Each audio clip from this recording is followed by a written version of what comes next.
Hola, ¿qué tal? ¿Cómo está? Muchísimas gracias por seguir las transmisiones desde los canales, las plataformas de Men Engage Latinoamérica.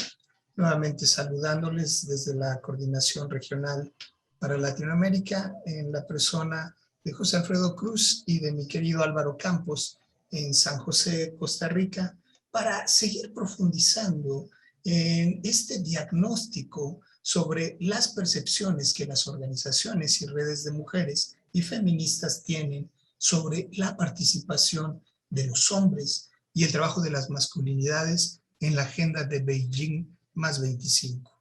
En el capítulo anterior, mis queridas compañeras y Hernando nos ayudaron a hacer un recorrido, una aproximación a través de la historia del aporte de los feminismos y sus diversidades en esta construcción y en este trabajo de esta agenda en particular. Y hoy vamos a analizar cuál ha sido el lugar o cuál debiera ser el lugar y el papel de los hombres y las masculinidades positivas no hegemónicas en este trabajo.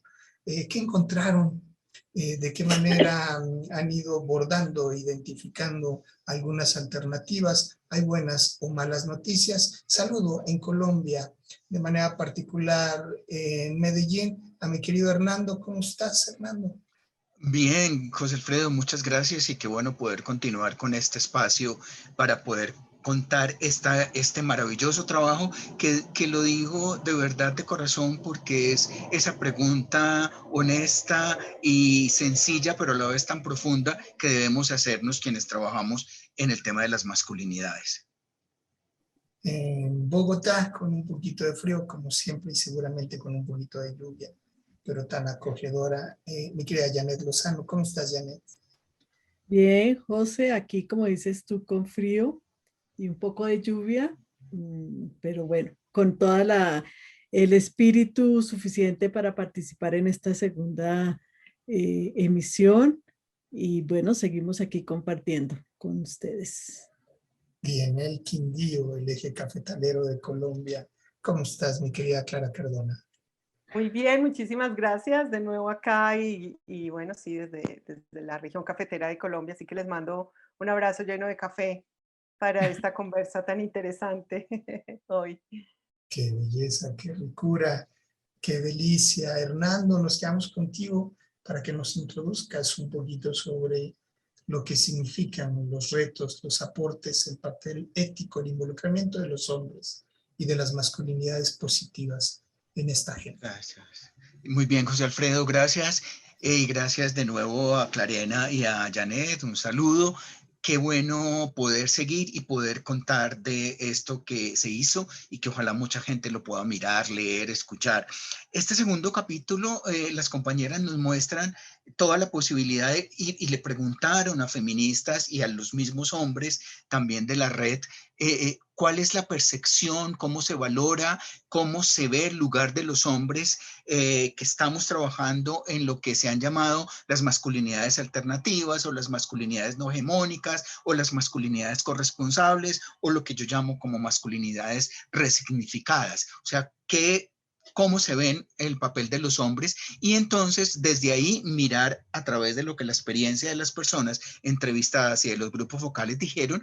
Y yo creo que es muy importante decir, y es un llamado de atención muy especial a los grupos de hombres en la región, y es a que nos hagamos un poco más visibles en el sentido de poder reconocernos desde donde estamos, de nuevo con todo el respeto y con todo el reconocimiento, como lo decíamos en la emisión anterior, de la historia y de quienes han iniciado todo este trabajo, de cómo podemos hacernos más visibles para trabajar conjuntamente o en lo que sea necesario con las feministas y las redes feministas y grupos de mujeres de distintas esferas, de distintos niveles, de distintos trasfondos, de distintos contextos. Entonces, la idea era cómo pensarnos y saber qué papel y cómo nos estaban viendo desde esos lugares que ocupan estas mujeres y estos hombres que trabajamos con esto.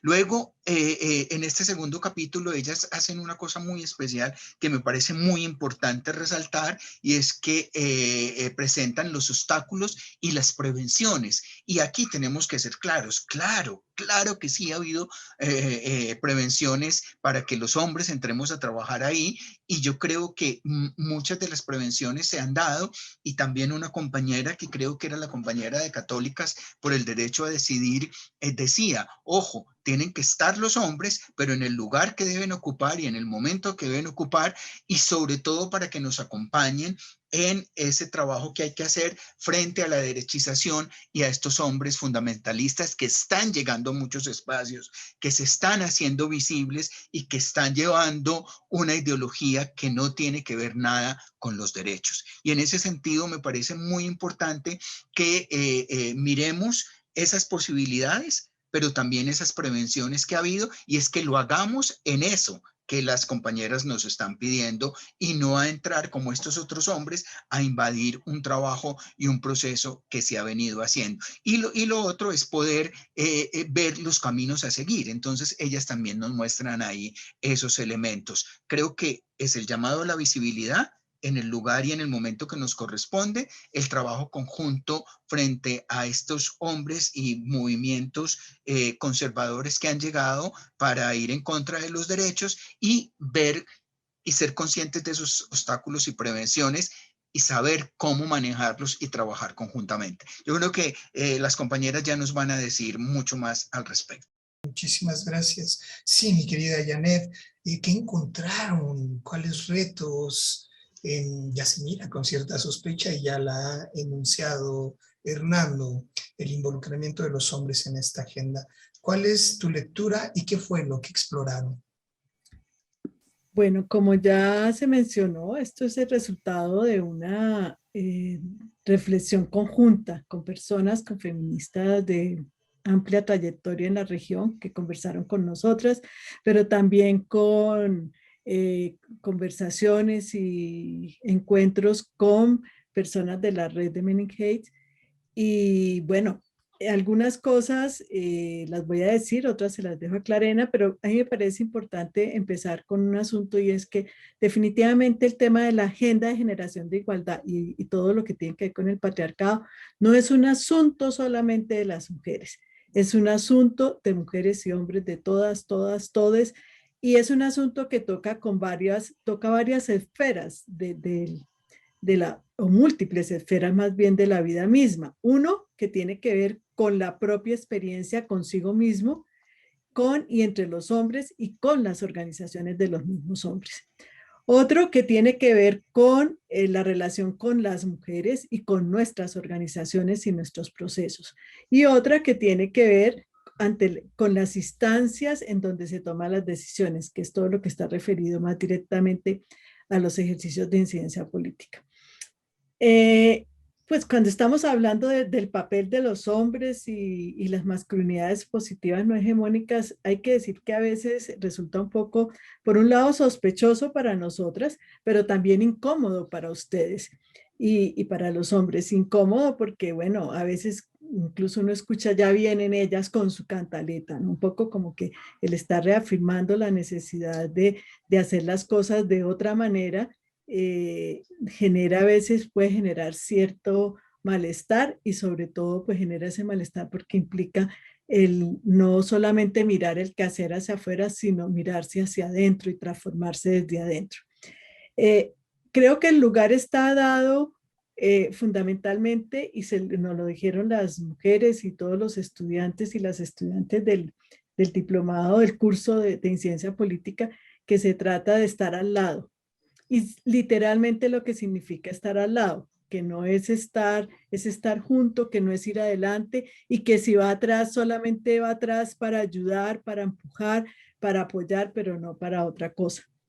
Y sobre todo esta relación de ir al lado, estar junto.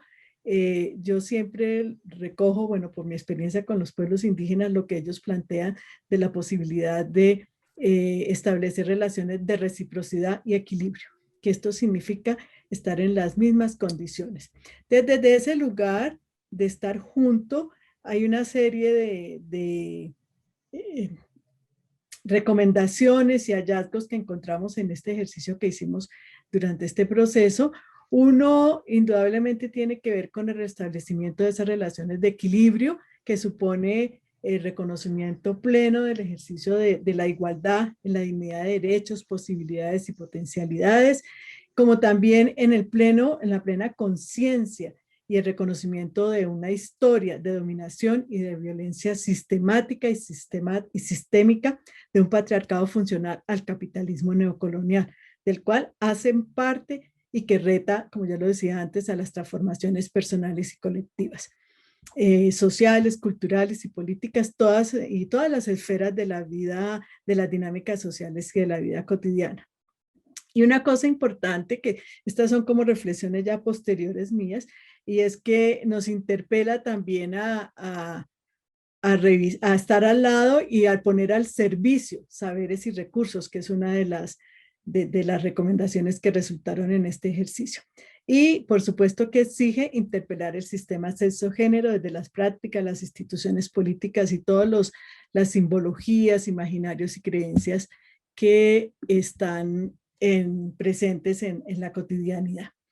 Entonces, dentro de las cuestiones que encontramos como recomendaciones sobre lo que debe ser el papel y el lugar de las organizaciones y de los hombres que están en el tema o están en los procesos de nuevas masculinidades positivas, no hegemónicas, perdón, están varias cosas. Una, que ya lo mencionaba de alguna manera, que es el estar junto en el acompañamiento político, técnico y la gestión financiera. Digamos, como que esto que puedan estar ahí. Nosotras, hay sectores del movimiento de mujeres y algunas de pronto las más jóvenes como que miramos con sospecha y dudamos un poco de por qué los hombres ahora se vienen a acercar a nuestra agenda, pero un gran sector y casi todas las personas con las que hablamos, y las mujeres en particular, las feministas, todas estaban de acuerdo que esto lo tenemos que hacer juntos con ustedes. Entonces ahí esperamos ese apoyo de ustedes, de los hombres que están en estos procesos, en la gestión y la incidencia de nuestra propia agenda, que pongan al servicio todas las vinculaciones y todos los recursos que tienen para fortalecer ese ejercicio de incidencia a favor de nuestra agenda. Esto significa también que hagan todo lo posible desde esos lugares sin suplantarnos, y creo que eso fue importante, ni actuar a nombre nuestro ni suplantarnos, pero sí poner y estar en esos lugares en donde habitan y donde están incidiendo y en donde están trabajando y en las instancias en donde están llegando, pues también esas posturas, esas prácticas, esas propuestas que contribuyen a romper esos ejercicios y esas visiones y esas identidades tradicionales que impiden la plena realización de derechos para hombres y para mujeres. Por supuesto, en una actitud también ustedes de interpelar ese sistema y toda la estructura sexual patriarcal, esa relación de división sexual, división de sexos y todo el sistema patriarcal y todo lo que trae consigo en las relaciones de poder desiguales, injustas, de empobrecimiento mayor de las mujeres, de exclusión, de no representación, bueno, todo lo que significa lo que es resultado de este sistema patriarcal. Y por supuesto desde ahí generar espacios para los diálogos, para procesos de formación, de comunicación, para transformar y sensibilizar frente a esos idearios de los que son las identidades hegemónicas, discriminatorias y violentas. Y por supuesto que sigue siendo muy importante y un ejercicio para los hombres también mantener los ejercicios de incidencia y fortalecerlos ante los gobiernos y ante las instancias de decisión legislativa. Es un hecho, y por supuesto que esto tiene que también ser parte del ejercicio, transformar de alguna manera esos espacios de participación política mayoritariamente masculinos, abriendo la posibilidad cada vez más a que vayan siendo más paritarios, pero una vez que ya están ahí, por supuesto que mantengan una actitud crítica frente a ellos, pero que también en ese ejercicio, ese lugar en donde estén, sean el lugar en donde puedan apoyar y aportar a nuestros procesos. Y desde ahí, sobre todo, generar esos espacios de sensibilización y de transformación de esos imaginarios culturales que son los que reproducen esas prácticas machistas y patriarcales.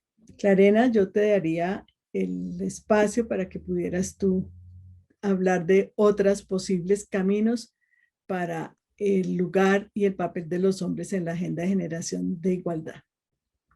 Sí, gracias, Janet. Yo creo que cada uno de estos caminos, posibles caminos, son un reto que va a derivar y en el mismo diagnóstico se estipulan, van a labrar el camino para tener unos lineamientos a lo que posiblemente sea una estrategia de incidencia de meningitis o de las masculinidades positivas.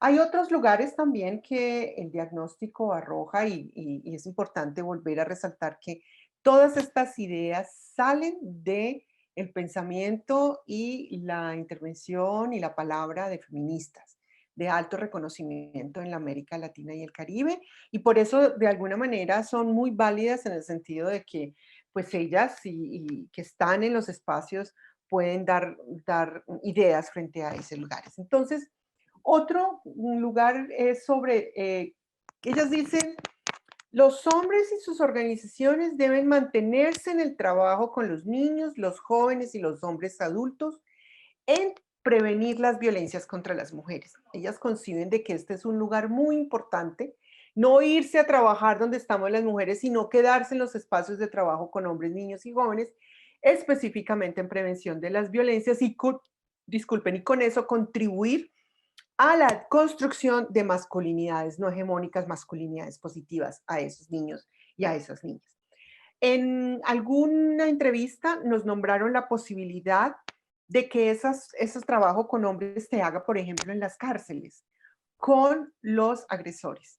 Hay una cosa que no está muy resuelta al interior del movimiento feminista y es qué hacer con los agresores. Hay un sector grande del movimiento que dice cero con el agresor. Y hay otro que dice definitivamente, tal vez no nosotras, pero sí hay que hacer procesos o para resocializar o para intervenir, en fin, a estas personas y a estos hombres que agreden a las mujeres entonces, o que naturalizan las violencias. Entonces, algunas decían, ¿por qué no trabajar ahí para lograr por lo menos que cuando ese hombre salga de la cárcel haya transformado un poco esa masculinidad, ¿sí? Machista, misógina y eso. No sé si eso es posible desde la salud mental, desde la psicología, pero por lo menos en términos políticos es una de las propuestas. La otra, otro camino es enfrentando o abordando sus propias metodologías y argumentos a los hombres que están en las organizaciones fundamentalistas, conservadoras y de derecha radical. Esto lo nombró Hernando al principio. Aquí es muy importante porque efectivamente quienes hacemos incidencia multinivel nos encontramos face to face con los y las fundamentalistas y religiosas principalmente, y son personas, perdón, y son en su mayoría hombres. Entonces sería muy importante también construir argumentos con hombres jóvenes que estén en esos espacios de incidencia para debatir precisamente esas masculinidades patriarcales y cómo poder construir unas nuevas narrativas, sobre todo porque los fundamentalistas religiosos conservadores y políticos han hecho muy bien el trabajo, bueno, entre comillas, lo han hecho bien con la ideologización a las personas jóvenes. Quienes realmente están diciendo no al aborto, no a las parejas del mismo sexo, son personas jóvenes. Y la mayoría de ellos jóvenes. Entonces, ahí puede ser un trabajo muy importante para las organizaciones de masculinidades no hegemónicas para trabajar. Con eso, obviamente, nos acompañan en la agenda, disminuyen la tensión, no solamente nosotras ponemos el pecho, digamos que a cada uno de estos lugares podemos encontrarle cuál es la contribución, ¿cierto?, a la agenda de las mujeres. El otro es uno muy importante que lo nombraron mujeres jóvenes que entrevistamos, feministas, como la directora de la red de jóvenes de derechos sexuales y reproductivos para América Latina y el Caribe, y otra mujer joven de Ecuador decían, es necesario que las masculinidades tiendan puentes de diálogos políticos con las organizaciones feministas de mujeres jóvenes, porque sus prácticas políticas en este momento tienen otras formas de ver el involucramiento de los hombres, muchas de ellas mucho más radical a decir no.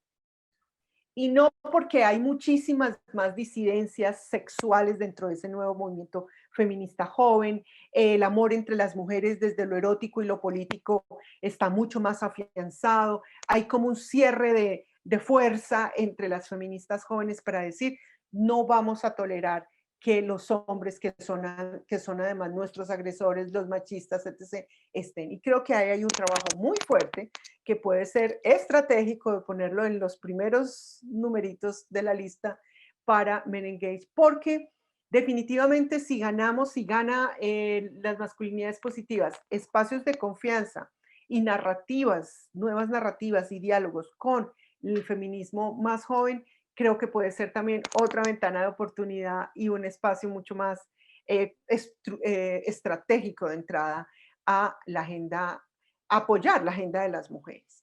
Porque aquí obviamente no estamos hablando, esto sí es importante siempre decirlo, aquí no, el diagnóstico no fue orientado para decir, uy, ¿cómo nos metemos los hombres en la agenda de las mujeres? No, siempre fue una posición muy ética de Men Engage, es decir, cuáles son las posibles agendas donde podamos contribuir, apoyar, acompañarlas. Y eso es muy claro, digamos que desde ese marco ético se hizo este diagnóstico y por eso la respuesta es tan proactiva por parte de las feministas, cosa contraria que ocurre en muchos lugares y países que conocemos, donde además desde la bandera de las masculinidades, pues muchos hombres entran a romper los procesos y a ejercer una masculinidad patriarcal, hegemónica, pero con la bandera de masculinidades. Y creo que eso también es un reto para Men Engage, ¿no? Es un reto el que esos lenguajes también ubicarlos y hacer un mapeo de dónde están. Y por último, no menos importante, es el desarrollo de programas, proyectos y acciones de incidencia para transformar las masculinidades hegemónicas como un reto político, cultural y social que vaya más allá del mismo trabajo con hombres. Esto fue como muy contundente con todas, es decir, bueno, generen sus propios proyectos. Aquí hay una cosa que realmente no queda como en algún momento del diagnóstico se nombra, parece importante si me queda aquí algún minuto, y es, las feministas que participaron en este diagnóstico hablaban mucho de que es que las masculinidades no son un movimiento social, por lo tanto, ese partnership con el movimiento feminista no se hace entre movimientos, ¿sí? Entonces, eso es muy importante también tenerlo en cuenta porque es una alianza estratégica y una alianza estratégica para qué. Aquí hay 8 ideas que pueden ser proyectos, solo cada uno puede ser proyectos completos y son retos y desafíos que tienen ustedes para poder convertir esto en algún momento en acciones efectivas y asertivas de alianzas con los movimientos feministas. Bueno, esta semana me regañó No. Angie porque me dijo, son los movimientos feministas, no es el movimiento feminista, porque como yo soy de la vieja guardia, yo diré, es el movimiento feminista. Entonces, pero bueno, cada una, está bien. Quizás solo un minutito para reafirmar algo de lo que va en relación o se relaciona con la última parte que estaba mencionando Clarena, y es que tiene que ver que si los hombres que participaron de los grupos focales en este proceso de diagnóstico fueron muy claros y son muy conscientes de la necesidad y la urgencia de avanzar hacia la construcción de un movimiento de hombres y de nuevas masculinidades positivas, no hegemónicas. Y en ese sentido, ahí hay un lugar amplio, importante para el trabajo también, que se hablaba de la importancia de ampliar las bases, la importancia de mejorar las estrategias comunicativas para llegar desde otras formas de nombrarse, con unas narrativas distintas, llegar a los de a pie, mencionaban algunos, a los que están en las calles, en los barrios populares, y creo que eso es algo que queda muy importante como en la agenda también. Y otra cosa que no se puede perder de vista y que ya, y por eso tiene mucho sentido el que parte de este diagnóstico hiciéramos ese reconocimiento de lo que ha sido el proceso de las mujeres y la importancia de reconocer y profundizar y conocer lo que ha sido nuestro proceso, conocer nuestra agenda y dialogar de manera respetuosa con ella. Muchísimas gracias, querida Janet, querida Clara, por la síntesis que hacen, pero por todo el trabajo que hay detrás. Yo no sé, Hernando, pero es que con estos 8 puntos, que además son contundentes, las masculinidades no son un movimiento social de inicio. ¿Desde dónde vamos a dialogar y cómo vamos a articularnos? Yo me siento desafiado y también me siento de alguna manera esperanzado porque hay un nivel de apertura, se abre una puerta, es explícita, que nos compromete a hacer un trabajo de articulación, de seguimiento y de compromiso, como lo hemos venido haciendo desde hace algún tiempo. ¿Cuáles son tus conclusiones sobre el tema, querido Armando? Es que no me dejaron conclusiones.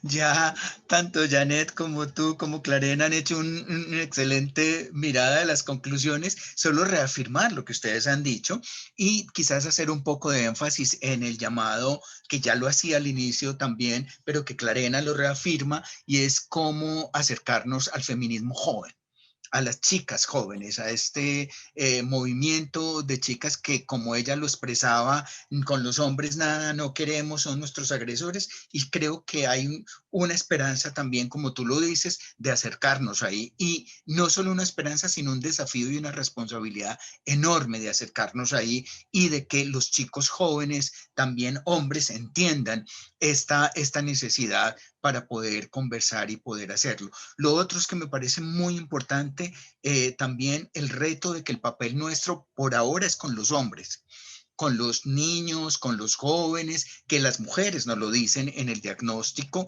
y que somos, digamos, un grupo o grupos de hombres para trabajar con hombres, para tratar de incidir en la transformación de esa masculinidad patriarcal y machista. Y eso me parece muy, muy importante. No es que las mujeres no tengan cabida, es que es muy importante que desde los hombres lo hagamos y que desde los hombres tengamos claro, y eso me parece que lo muestra. Y lo otro es que yo sí creo, de nuevo, que hay que establecer unos puntos para trabajar como movimientos sociales, como grupos que estamos en pro de los derechos universales, que son los derechos humanos, juntarnos en lo necesario para ir como decía Clarena, ellos lo hacen muy bien, nosotros tendríamos que hacerlo mejor, estas agendas desde los derechistas, desde los conservadores, desde los y las fundamentalistas, especialmente religiosos, para poder saber entonces ese llamado también a la unidad y también a saber en qué lugar estamos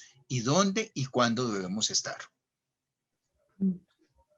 Querido Hernando, muchísimas gracias, Clara. Janet, nosotros cerramos comunicación el día de hoy con Colombia, pero tenemos pendientes otros 2 capítulos para seguir aproximándonos a este trabajo tan interesante que han coordinado, que han diseñado e implementado desde Colombia, pero para toda la región latinoamericana. Dejo el agradecimiento para el grupo de promoción de la Alianza Men Engage, por supuesto a la Alianza Global Men Engage, y para Latinoamérica a la Red Nido de Mujeres, de líderes y personas aliadas de la FNU, y un abrazo cercano para todos. No se pierdan los próximos 2 capítulos a través de las plataformas de Men Engage Latinoamérica. El diagnóstico como la estrategia serán documentos a los que usted podrá acceder a través de la página electrónica de nuestra red de masculinidades para Latinoamérica Men Engage. Un abrazo, hasta la próxima.